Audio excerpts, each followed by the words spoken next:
안녕하세요. 영 2030 컨퍼런스에 참석하고 계신 여러분들 환영합니다. 저는 캐나다에 있는 밴쿠버 기독교 세계관 대학원에서 섬기고 있는 전성민이라고 합니다. 제가 오늘 여러분들과 함께 나누고자 하는 이야기의 제목은 평화의 세계관이 기독교 세계관이다 입니다. 제가 주제 강의 소개글에 이렇게 썼어요. 혐오와 차별의 근본주의 신학이 기독교 세계관이라는 이름으로 퍼지고 있다. 그러나 하나님이 온 세상을 창조하시고 모든 사람을 자신의 형상으로 지으셨다는 고백으로 시작하는 기독교 세계관은 포용과 환대를 추구하는 평화의 세계관이어야만 한다. 평화라는 화두를 가지고 21세기를 위한 기독교 세계관의 자리와 방향을 함께 생각해 본다. 이렇게 썼는데요. 제가 이런 주제를 고민하게 된 몇 가지 계기들이 좀 있었어요. 얼마 전에 한국에 사찰을 그리스도인이 방화한 사건이 있었지요. 사찰에 불을 지르고 나서 할렐루야를 외쳤다는 소식에 도대체 어디부터 무엇이 잘못되었을까 고민이 되었습니다. 그 이유를 생각하다 보니까요. 한국 기독교의 신학이 참으로 대결을 부추긴다는 생각을 하게 되었습니다. 그야말로 혐오와 차별의 근본주의 신학인 거죠. 저는 기독교 세계관이라는 주제를 공부하고 나누는 사람인데요. 인터넷이나 유튜브에서 기독교 세계관이라고 검색을 해보면 제가 생각하는 기독교 세계관과 결이 많이 다른 영상이나 내용들을 만나게 됩니다. 방금 말씀드렸던 혐오와 차별의 근본주의 신학이 기독교 세계관이라는 이름으로 퍼지고 있었습니다. 그렇다면 제가 생각하는 기독교 세계관은 어떤 것일까요? 제가 강의 소개글에 이렇게 썼었죠. 하나님이 온 세상을 창조하시고 모든 사람을 자신의 형상으로 지으셨다는 고백으로 시작하는 기독교 세계관은 포용과 환대를 추구하는 평화의 세계관이어야만 한다. 몇 가지 생각해 볼 주제들이 이 표현 안에 있습니다. 첫 번째로, 이 온 세상은 하나님이 창조하신 것이다. 두 번째로, 모든 사람은 하나님의 형상이다. 세 번째로, 기독교 세계관은 포용과 환대를 추구한다. 마지막으로, 그러한 기독교 세계관은 평화의 세계관이다. 흔히 기독교 세계관을 창조, 타락, 구속이라는 주제로 요약을 합니다. 그런데 다른 방식도 있어요. 예를 들어 송인규 교수님은 창조, 보존, 화목을 제안하십니다. 저는 창조, 타락, 구속이 우리가 많이 접해왔던 방식이지만 창조, 보존, 화목이라는 제안 또한 굉장히 의미 있다는 생각을 하게 됩니다. 이 두 방식의 차이는 조금 이따 이야기를 더 해보도록 하고요. 이 두 방식 모두 창조로 시작하고 있다는 사실은 매우 중요합니다. 기독교 세계관에서 창조는 그만큼 중요합니다. 자, 창조에 관해서 잠깐 생각해 보겠습니다. 이 온 세상은 하나님이 창조하신 것이다. 지극히 당연한 말이죠. 하지만 이 고백의 실제적 의미들을 좀 더 생각해 보아야 합니다. 이 고백은 하나님의 선한 창조의 손길이 미치지 않는 영역은 하나도 없다. 영적인 것뿐만 아니라 육체적인 것 또한 하나님의 선한 창조다라는 것을 고백하지요. 주일의 교회라는 시공간뿐만 아니라 주중의 세상이라는 시공간 또한 하나님이 창조하시고 보시기에 좋았더라 라고 말씀하신 시공간임을 확인하는 고백이 이 온 세상을 하나님이 창조하셨다는 고백입니다. 사실 창세기 1장을 보시면요. 이 세상이 하나님의 거룩한 처소, 하나님의 성전이라는 사실을 잘 알려줍니다. 이 세계는 하나님의 성전입니다. 이 우주 창조가 되었던 그 1장의 본문을 살펴보면요. 나중에 하나님께서 성전을 건축하게 하실 때 요청하셨던 그 성전 건축과 굉장히 닮아 있는 것을 보게 됩니다. 여러 가지가 있습니다만 그 중에서 몇 가지만 제가 이야기를 좀 나눠보겠습니다. 먼저는 태양과 달의 창조를 들 수 있습니다. 태양과 달을 창조하셨는데요. 이 태양과 달을 창세기 1장 14절에서 16절은 그저 광명들이라고 이야기를 하고 있습니다. 왜 그랬을까요? 사실 태양과 달은 그 당시에 신으로 섬겼던 그런 대상들인 거죠. 그런데 실제로 이들이 신이 아니라 그저 하나님의 피조물에 불과하다라는 사실을 강력하게 선언하는 것이 창세기 1장 14절에서 16절입니다. 태양이란 말도 안 쓰고 달이란 말도 안 쓰잖아요. 그저 광명들이라고 말할 뿐입니다. 왜냐하면 태양이나 달이라는 그 단어가 그 신의 이름들을 연상시킬 수 있었거든요. 그러니까 신이라는 생각은 전혀 하지 못하도록 창세기 1장 14절부터 16절이 명확하게 못을 받고 있는 거죠. 여기 이제 광명들이라고 번역되어진 히브리어 단어가 마오르라는 단어인데요. 이 마오르라는 단어는요. 성막 안에 있었던 빛들을 이야기할 때 가장 많이 사용되는 단어입니다. 성막 안에 빛을 비추는 촛대가 있었던 것처럼 이 온 세상에는, 이 우주에는 태양과 달이 어떤 조명 역할을 하고 있는 거죠. 신이 아니라 하나님의 피조물로서 말입니다. 그리고 창세기 2장 2절에 우주 창조를 마칠 때와 출애굽기 40장 33절에 성막 건설이 마칠 때 나오는 표현이 아주 닮아 있습니다. 또 어떠한 일을 마치다 라는 표현인 거죠. 그리고 또 하나 굉장히 중요한 비슷한 점은요, 하나님의 형상의 존재입니다. 사실 하나님께서는 형상을 만들지 말라고 하셨죠. 하지만 고대 근동의 어떤 성전에 가보게 되면 거기에는 꼭 그 성전이 섬기는 신의 형상이 있었습니다. 그런데 하나님은 성전을 만들고 그 안에 자신의 형상을 두라고 하지 않으셨어요. 형상을 금지하셨죠. 왜냐하면 사람이 하나님의 형상이 되기 때문입니다. 하나님의 형상인 사람이 그럼 어디 존재하나요? 이 온 피조 세계, 세상에 존재하는 거죠. 예를 들어서 어떤 바알 신전에 갔을 때 거기에 바알의 형상이 있었습니다. 아, 이게 바알의 신전이구나 라는 걸 알게 됩니다. 세상을 보았을 때 이 세상에 사람들이 서 있습니다. 근데 그 사람이 하나님의 형상이에요. 그러니 아, 이 세상은 하나님의, 여호와 하나님의 신전이구나, 성전이구나를 알게 되는 것이죠. 사람이 하나님의 형상으로 하나님의 성전인 이 세상에 존재하고 있습니다. 이 사람이 하나님의 형상이라는 주제는 기독교 세계관의 두 번째 중요한 주제로 이어지는 거죠. 그것은 모든 사람이 하나님의 형상이다입니다. 이 사실은 창세기 1장 26절에서 27절에 너무 잘 나와 있지요. 하나님이 말씀하시기를 우리가 우리의 형상을 따라서 우리의 모양대로 사람을 만들자. 27절 하나님이 당신의 형상대로 사람을 창조하셨으니 곧 하나님의 형상대로 사람을 창조하셨다. 하나님이 그들을 남자와 여자로 창조하셨다. 이 모든 사람이 하나님의 형상이다라는 고백은 기독교 세계관의 매우 중요한 특징이지요. 여자건 남자건 사회적 지위가 어떠하던 경제적 능력이 어떠하던 인종적 차이에도 불구하고 심지어 어떤 종교를 갖고 있든지 간에 사람은 사람이라는 이유만으로 하나님의 형상입니다. 당시의 고대 근동의 세계관과 비교해보면 아주 혁명적인 사고방식이었던 것이죠. 당시에는 파라오만 신의 형상으로 여겨졌거든요. 오직 이 권력의 피라미드의 꼭대기에 있는 파라오만 신의 형상으로 여겨지던 그 세계에 하나님은 모든 사람이 저 파라오의 피라미드를 짓고 있는 그 노예 같은 사람들까지도 전부 다 동일하게 하나님의 존귀한 형상이라고 선언했던 것입니다. 그래서 이 창조는 모든 사람을 존귀히 여기는 그런 가장 근본적인 이유가 됩니다. 레위기 19장 14절 같은 데 보시면 귀먹은 자를 저주하지 말고 맹인 앞에 장애물을 놓지 말고 하나님을 경외하라고 이야기합니다. 사회에서 약한 분들을 만날 때 하나님을 경외해야 되는 것이죠. 왜냐하면 하나님이 그들을 지으셨고 돌보고 계시기 때문입니다. 그래서 잠언 14장 31절 같은 경우에는요. 가난한 사람을 학대하는 자는 그를 지으신을 멸시하는 자요. 궁핍한 사람을 불쌍히 여기는 자는 주를 존경하는 자라고까지 이야기하고 있습니다. 그런데 모든 사람이 하나님의 형상이라고 이야기를 하고 나면요. 사실 떠오르는 질문이 한 가지가 있어요.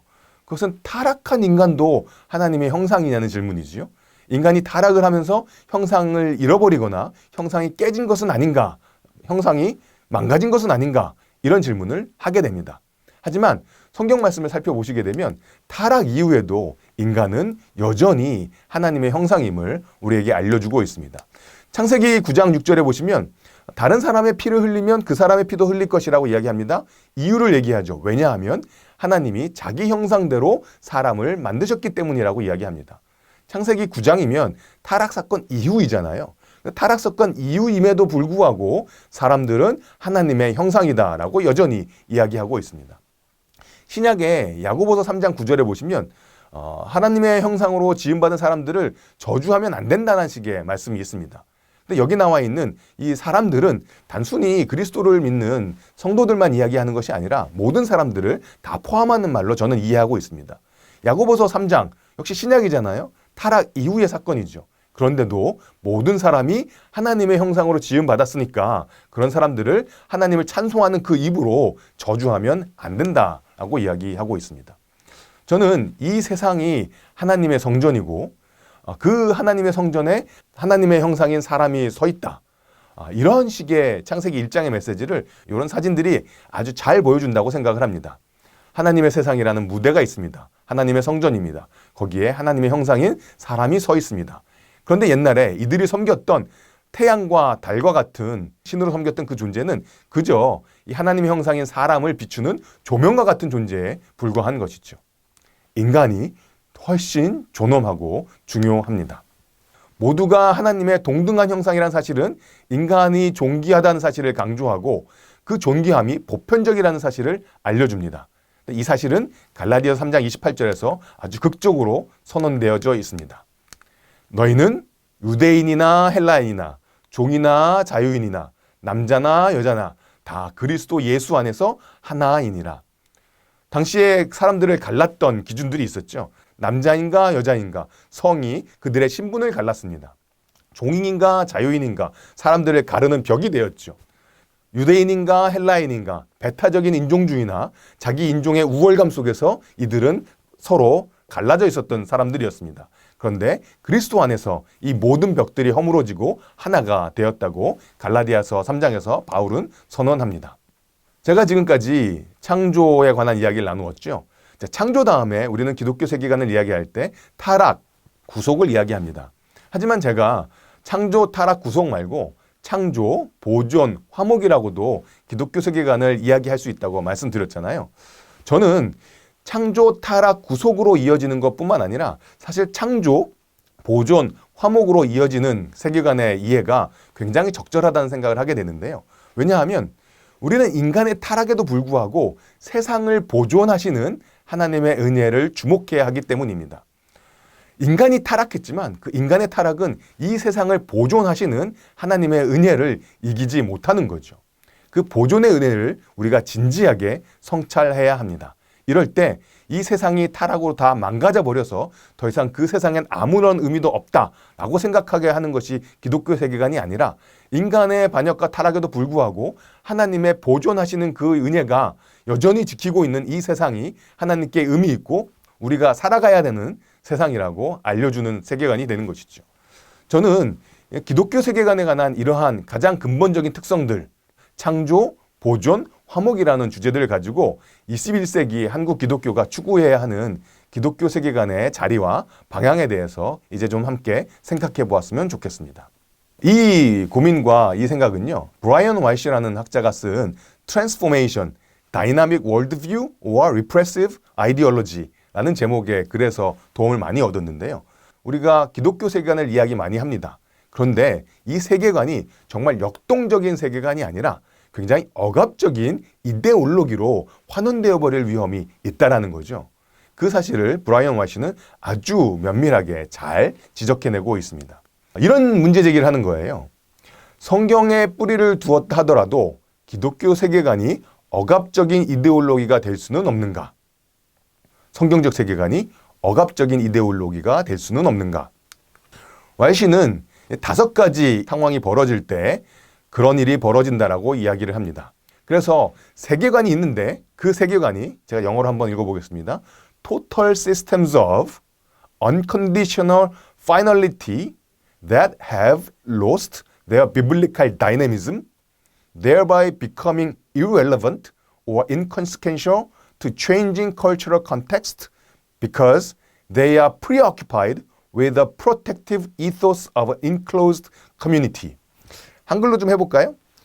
기독교 세계관이 어떠한 폐쇄적인 공동체를 이제 보호하려고만 하는 그런 에토스가 되어서 그 보호하고자 하는 마음에 너무 정신이 팔리다 보면 이 문화적인 상황에 어떠한 변화도 일으키지 못하는 이 세상과 아무 관계없고 세상에 영향을 미치지 못하는 그러한 성경적 역동성을 잃어버린 그러면서도 자기 것이 최종적이라고 생각하면서 대화를 거부하는 그런 전체적인 시스템이 될 수 있는데 이럴 때 세계관은 정말로 역동적인 힘을 갖고 있지 않고 그저 억압적인 이데올로기로 바뀌어버릴 뿐이라고 이야기하는 것이죠. 여기서 지적한 문제를 한 가지 좀 자세하게 보도록 하겠습니다. 세계관이 보편적 최종성에 도달했다고 생각할 때 자기의 세계관이 궁극적이고 보편적인 진리에 이미 도달했기 때문에 더 이상 다른 세계관들이나 다른 사람들과 대화할 필요가 없다라고 생각하는 거죠. 다른 세계관들에게 주의를 기울이고 배울 필요가 없다고 생각할 때 이 세계관은 이데올로기가 돼버린다는 것입니다. 성경의 역동성을 잃어버릴 때 더 이상 성경 읽기를 씨름할 필요가 없다고 생각하는 거죠. 왜냐하면 읽으면서 내가 필요한 어떤 원리들은 다 추출해냈다고 생각하는 거죠.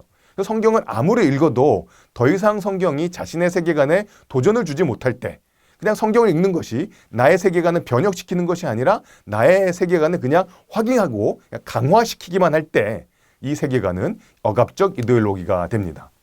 결과 주변 문화와 상관없어지고 영향도 못 미치게 된다는 거죠. 우리가 생각하는 것과 우리의 실천적 삶이 괴리, 아주 차이가 나버리게 됩니다. 사실 온전한 세계관은 변혁적이고 문화적인 실천이 있어야 되는 거죠. 그런데 우리가 역동성을 잃어버린 세계관은 이러한 실천을 잃어버리게 됩니다. 영향을 못 미치게 되는 거죠. 근데 여기서 약간 한국적 상황을 생각해 볼 때 조심해야 되는 점은 있는 것 같습니다. 문화 변혁에 대해서 열심히 실천하겠다는 것이 맨 마지막에 이야기하게 될 공동체를 지키고자 하는 보호적인 에토스의 공격적인 변형이 되지 않도록 매우 조심해야 하는 것 같습니다. 어떤 변혁의 실천을 한다고 하는데 이게 하나님의 나라를 세우는 그런 변혁이 아니라 내 공동체를 지키기 위해서 주변을 공격하는 그러한 실천이 돼버리면 이건 적절치 못하다는 것이죠. 또 하나의 위험성이 있습니다. 세계관이 우리를 세상으로부터 격리하고 보호시키고자 하는 폐쇄적 공동체의 보호적인 에토스가 될 때 역동성을 잃어버리고 이데올로기가 됩니다. 안전해야만 하고 정결해야만 하고 그래서 세상에 의해서 우리가 더러워지는 것만 신경이 쓰여서 그것을 보호하려고만 할 때 역동적 세계관은 억압적 이데올로기가 되어버린다는 것이죠. 두려움이 있습니다. 보호하고 싶어요. 그러한 에토스가 추동하는 것이 폐쇄적 공동체인 거죠. 다시 한번 정리해 볼까요? YC는 이런 5가지 일들이 벌어질 때 성경적 역동성을 잃어버린 억압적 이데올로기로 세계관이 변화해버린다고 이야기합니다. 세계관이 total systems of unconditional finality that have lost their biblical dynamism, thereby becoming irrelevant or inconsequential to changing cultural contexts because they are preoccupied with the protective ethos of an enclosed community. 폐쇄된 공동체를 지키고자 하는 에토스에 너무 정신이 팔려서 이 주변 문화에 아무런 변화도 일으키지 못하는 성경적 역동성을 잃어버렸음에도 불구하고 자신이 최종적 진리에 도달했다고 생각하는 전체적 시스템이 되어버릴 때 기독교 세계관은 더 이상 역동적인 세계관이 아니라 억압적인 이데올로기가 되고 만다는 것이죠. YC는 이 문제를 해결하기 위해서 환대를 개발해야 되고 열정적이고 예언자적인 상상력을 가져야 하고 성경을 역동적으로 이해하는 해석 공동체가 필요하다고 이야기합니다. 그리고 어떤 전체적인 시스템이 아닌 이야기로서의 세계관을 생각할 줄 알아야 된다고 제안을 합니다. 이것이 YC가 제안하는 역동적 세계관을 지키기 위한 방법인 것이죠. 저는 그런데 이 5가지 튤립에 관해서 우리 한국 기독교를 생각하며 조금 다른 제안을 해보고 싶어졌습니다.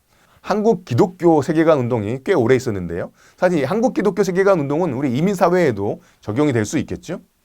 지금까지 세계관은 지성의 제자도를 추구해 왔습니다. 생각이 바뀌면 우리의 행동도 바뀐다고 생각을 한 거죠. 하지만 우리의 행동과 우리의 삶은 사실 욕망의 결과물들이죠. YC가 이야기하고 있는 전체성의 위험을 저는 욕망의 제자도를 고민함으로써 극복할 수 있다는 생각을 합니다. 또 우리는 신앙을 가지면 어떠한 중심의 자리에 가려고 애를 썼던 것 같습니다. 소위 고지론이라는 것도 있었던 거죠. 하지만 우리 신앙의 자리가 권력에 있는 중심이 아니라 유연한 경계에 서야 하겠다는 생각을 하게 됩니다. 전체주의와 그 다음에 전통주의를 극복하게 되는 거죠. 그리고 이제 우리 기독교 세계관이 최종적으로 보편적 진리를 가졌다라고 생각하는 그러한 이 최종성의 오류가 있잖아요. 저는 이때 우리가 지금까지 세계관이 대결을 위한 준비였다면 대결이 아닌 대화하는 세계관이 되어야 한다고 생각합니다. 대화하는 세계관은 그야말로 겸손하고 사랑하고 감사하는 세계관인 거죠. 어떤 세계관이 더 좋은 세계관인가? 이것은 더 완벽한 지적인 체계를 만들어내는 세계관이 아니라 그 세계관을 아는 사람이 더 감사하게 되고 더 사랑하게 되고 더 겸손하게 될 때 그 세계관은 더 나은 세계관이 되는 거죠. 그래서 우리의 세계관은 더 이상 대결만 추구하는 것이 아니라 대화를 가능하게 하고 대화가 필요하다는 것을 인정하는 세계관이 되어야 합니다. 그 다음으로는요, 혐오와 배제에 제가 약간 비유적인 표현을 썼는데요. 카톡교가 아닌 환대와 포용의 기독교가 되어야 한다고 생각합니다. 여기서 월시가 얘기했던 배탁성을 극복하는 길이 있는 것이죠. 사실 우리의 신앙이 나를 지키기 위해서 나와 다른 타인들을 혐오하고 갈라내는 혐오와 배제를 우리가 일삼았더라면 이제는 기독교의 정신은 그것이 아니라 환대하고 포용하는 것임을 우리가 확인해야 될 필요가 있습니다. 그리고 이러한 우리의 세계관은 좁은 의미로서 교회의 부흥을 넘어서 인류의 번영을, 인류의 공공선을 추구하는 세계관이 되어야 한다 생각합니다. 이것이 우리가 새 시대에 우리가 생각해야 되는 기독교 세계관의 새로운 자리와 방향인 것이죠. 우리가 창조 타락 구속이라고 세계관을 요약했습니다만 창조 보존이라고 생각을 하면서 이 세상을 지키는 하나님의 은혜를 더 깊게 생각할 때 하나님이 이 세상을 창조하시고 그 세상을 타락에도 불구하고 보존하고 계시구나 라고 생각할 때 우리는 대결뿐 아니라 대화할 수 있는 근거를 찾게 되고요. 차별과 혐오가 아닌 포용과 환대를 할 수 있는 근거를 만나게 됩니다. 그래서 저는 요나와 베드로의 이야기를 통해서 우리의 신앙이 혐오와 배제의 신앙이 아니라 포용과 환대의 신앙임을 좀 확인해보고 싶습니다. 제가 지금부터는 욥바의 바닷가라는 주제로 요나의 이야기와 베드로의 이야기를 한번 살펴보도록 하겠습니다. 아까 이야기했던 주제 중에 중심이 아니라 경계가 기독교 신앙을 세상에 잘 보여줄 수 있는 삶의 자리라고 이야기를 했었죠. 그런데 이제 경계에서 살아갈 때 우리는 타인을 만나게 됩니다. 이 낯선 다름은 경계심을 불러일으키고 그 다름은 신앙을 오염시키지는 않을지 두려워하게 됩니다.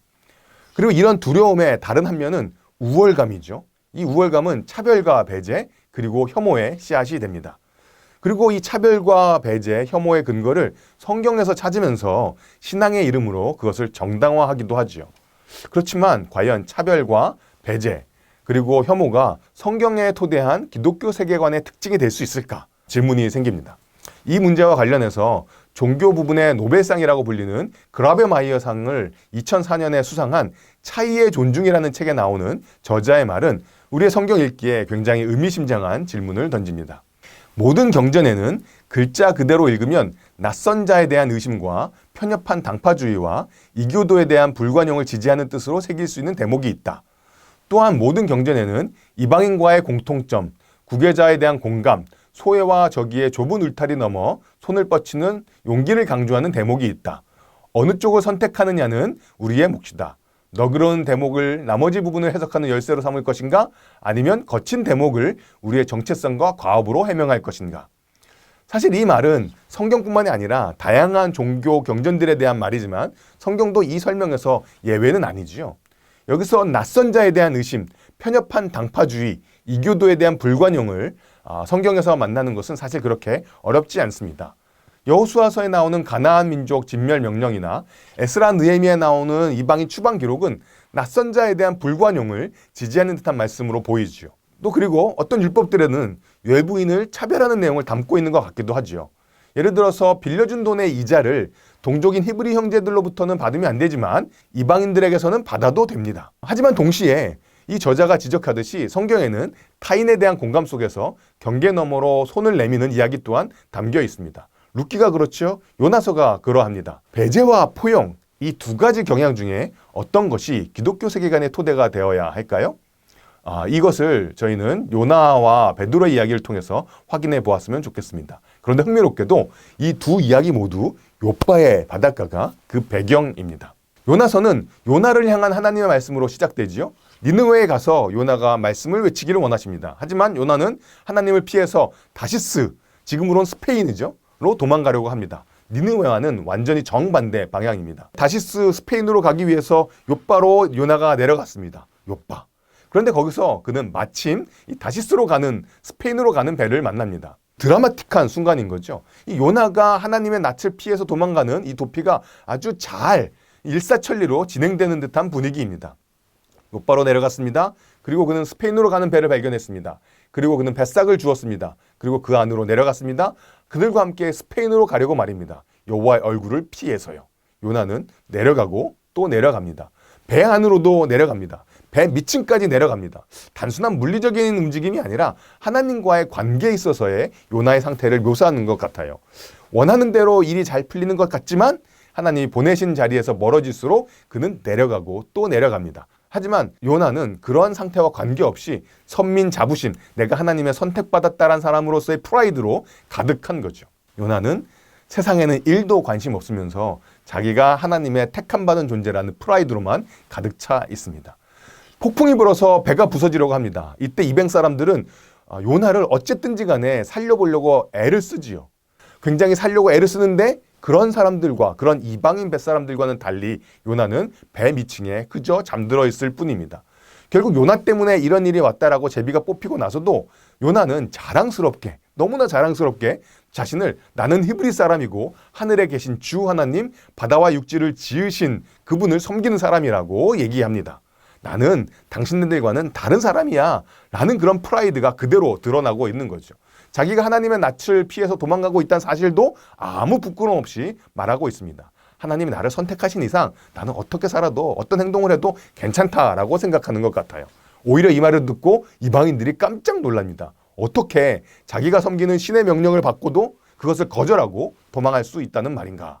자기를 바다에 던져서 문제를 해결하라는 요나의 제안에도 불구하고 이 이방인 뱃사람들은 바로 그렇게 하지 않아요.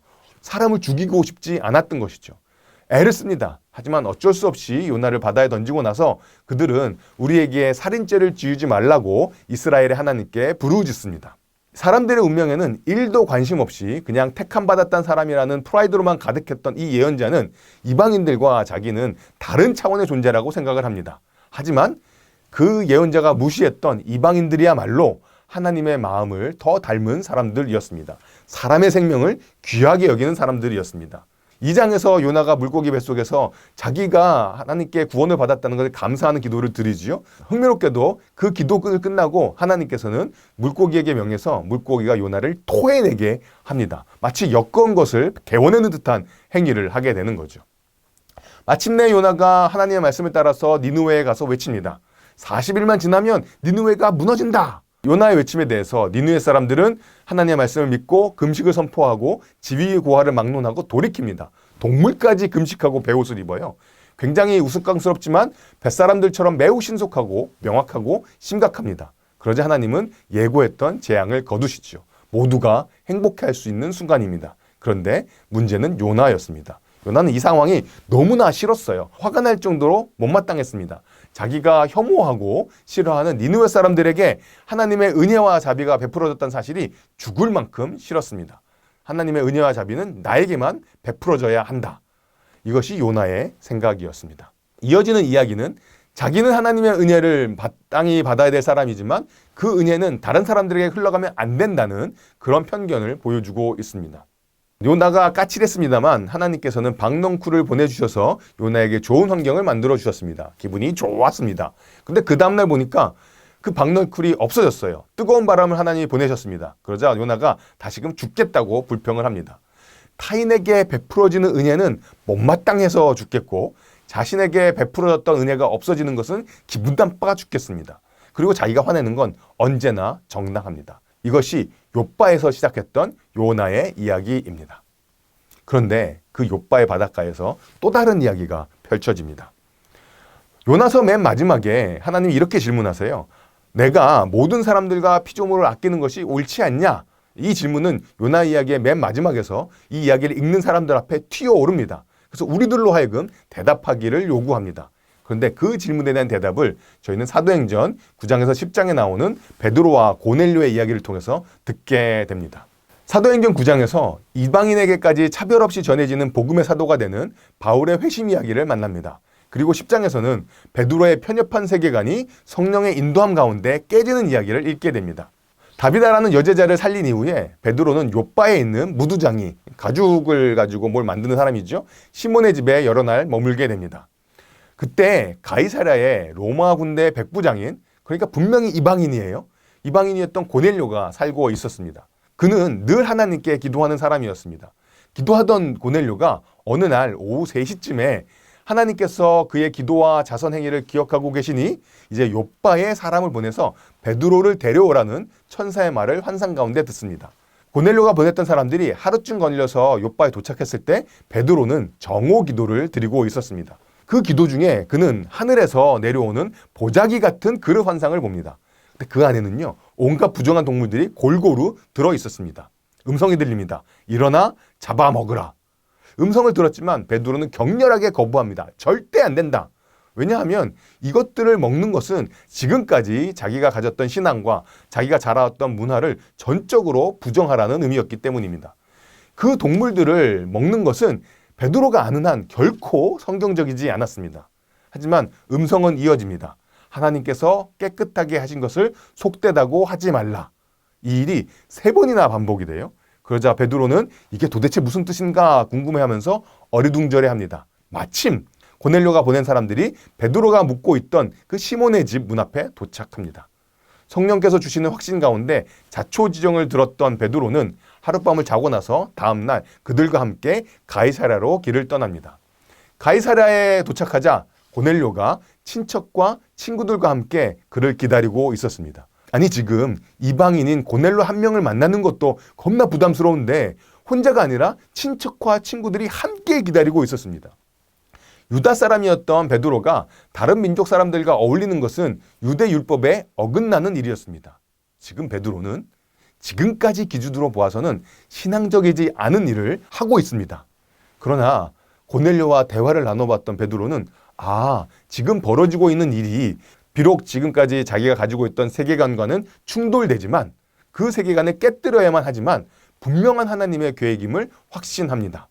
그가 이런 용기를 내고 확신을 가질 수 있었던 것은 하나님이 사람을 속되거나 부정하다고 말하지 말아야 한다고 보여주셨기 때문이라고 설명을 합니다. 욥바의 바닷가라는 곳이 있습니다. 수백 년 전 욥바의 바닷가에 있었던 요나는 선민의식과 그것의 다른 한 면인 차별과 혐오에 젖어서 하나님의 지시를 피했습니다. 그러나 바로 그 욥바의 바닷가에 있었던 베드로는 오랫동안 딱딱하게 굳어져 있었던, 그래서 여전히 힘을 가지고 있었던 신앙적인 관습과 전통을 탈피하고 성령의 새로운 역사, 하지만 오랫동안 기다려온 그 역사에 동참합니다. 자신이 섬기는 하나님이 하늘에 계신 하나님이라고, 바다와 육지를 지으신 하나님이라고 요나가 고백했습니다. 베드로도 예수 그리스도는 만민, 만물의 주님이라고 고백을 했습니다. 굉장히 닮아있는 고백인데요. 사실 그것을 고백했던 사람들의 모습은 뚜렷한 대조를 보여주지요. 고넬료 사건을 통해서 이제 교회는 민족과 인종의 경계를 초월한 공동체라는 사실이 역사 가운데 또렷이 새겨지기 시작합니다. 그리고 그 새로운 역사의 시작에는 베드로가 욥바의 바닷가에서 했던 경험과 해석 그리고 결단이 결정적이었습니다. 우리가 세계관을 이야기하잖아요. 세계관은 세계에 관한 것입니다. 그런데 그 세계 속에는 하나님이 자신의 형상으로 창조한 너무나 다양한 사람들이 함께 살아가고 있습니다. 복음은 사람을 가리거나 가르지 않습니다. 아까 저희가 짚어봤던 말씀 그대로죠. 유대 사람들과 그리스 사람, 종과 자유인, 남자와 여자, 어떠한 종류의 차별 없이 모두 그리스도 안에서 하나를 만드는 것이 복음입니다. 그 복음은 우리가 지금 사람들을 가르는 여러 기준들을 녹이고 그로 인해 생긴 담을 무너뜨립니다. 이 복음이 우리가 가져야 될 세계관의 뿌리입니다. 우리의 세계관은 차별과 혐오의 율법이 아니라 포용과 환대의 복음을 담아내야 합니다. 우리가 민족과 인종의 경계를 초월한 교회의 일원이라면 우리가 살아가는 이 욥바의 바닷가에서 우리 앞에 놓인 갈림길, 혐오로 가는 길, 환대로 가는 길, 이 갈림길 중에서 어느 길로 걸어야 할지 우리에게 요구되는 선택은 너무나 명확합니다. 저희가 우리의 세계관이 혐오와 배제가 아닌 환대와 포용의 세계관이어야 된다는 이야기를 나눴는데요. 이 이야기를 조금 더 간략하게 기독교 세계관은 평화의 세계관이다 라는 말로 담아보고 싶습니다. 기독교 세계관이 평화의 세계관인 이유들을 몇 가지 평화에 관한 화두를 가지고 설명해 보고 싶은데요. 우리의 하나님은 평화의 하나님이십니다. 우리의 복음은 평화의 복음입니다. 우리는 평화의 제자입니다. 그리고 십자가는 평화의 십자가입니다. 그리고 이 세상에 그런 평화가 전해져야 합니다. 그래서 이 각각의 요소들을 우리가 확인할 수 있는 말씀들을 좀 짚어보고 오늘 이야기를 좀 마무리해 보도록 하겠습니다. 우리의 하나님은 평화의 하나님이십니다. 이사야서 9장 6절부터 7절을 보시면 이런 말씀이 있어요. 한 아기가 우리를 위해 태어났다. 우리가 한 아들을 모셨다. 그는 우리의 통치자가 될 것이다. 그의 이름은 놀라우신 조언자, 전능하신 하나님, 영존하시는 아버지, 그리고 평화의 왕이라고 불릴 것이다. 그의 왕권은 점점 더 커지고 나라의 평화도 끝없이 이어질 것이다.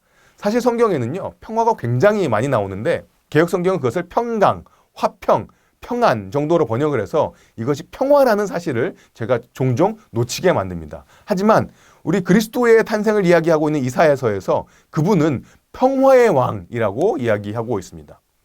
우리의 복음은 평화의 복음입니다.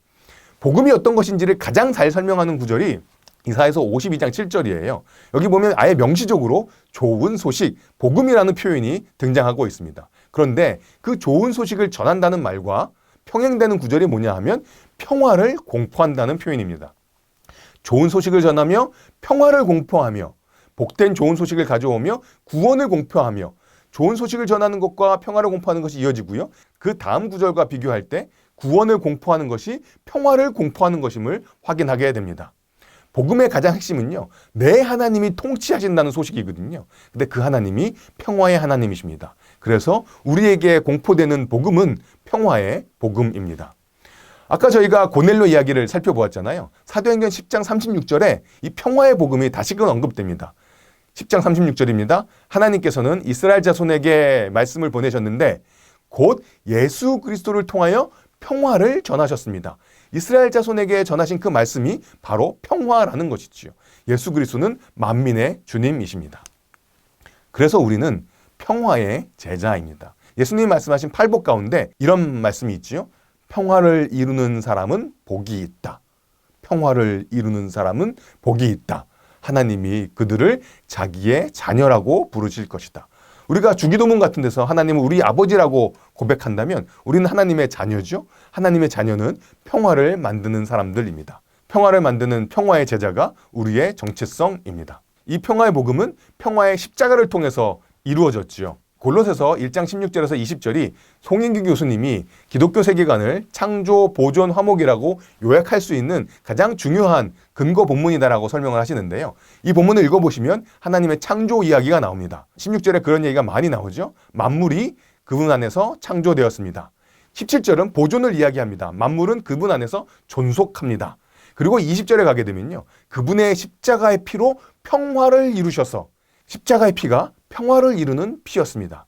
그래서 그분으로 말미암아 만물을, 즉 땅에 있는 것이나 하늘에 있는 것이나 다 자기와 기꺼이 화해케 평화 가운데 화목하게 하시는 것이 십자가의 일이었다라고 바울은 이야기합니다.